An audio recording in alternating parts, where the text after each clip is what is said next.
सोइया बड़े कश्मीर में सिपाही मैया जी। उठे हिया में वीर सोइया बड़े कश्मीर में सिपाही मैया जी।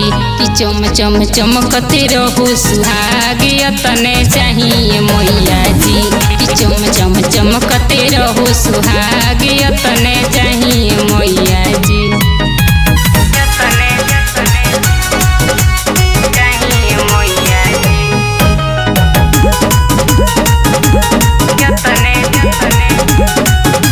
झुके नदी हो तिरंगा के तीर के,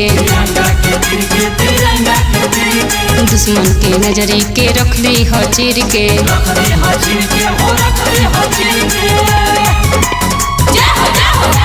झुके नदी हो तिरंगा के तीर के, दुश्मन के नजरी के रख दी हो चीर के। रखी हो तू से नुरा की लाज कृपा को दी हो बसतने आज ना था कसराही मैया जी। कि चम चम चमकते रहो सुहाग तने चाहिए मैया जी।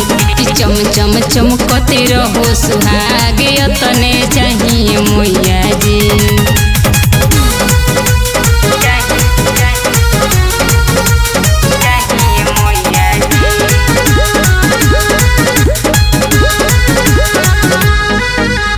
ऋतु के सुहाग के तू रखियो सलामत,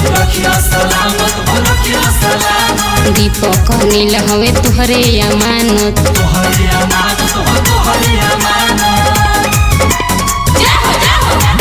ऋतु के सुहाग के तू रखियो सलामत, दीपक नील हवे तुहरे अमानत। कश्मीर में बसे लजान होटे भारत के बड़ी शान लागे नहाही मैया जी।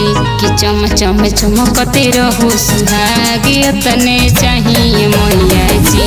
कि चम चम चमकते रहो सुहाग तने चाहिए मैया जी।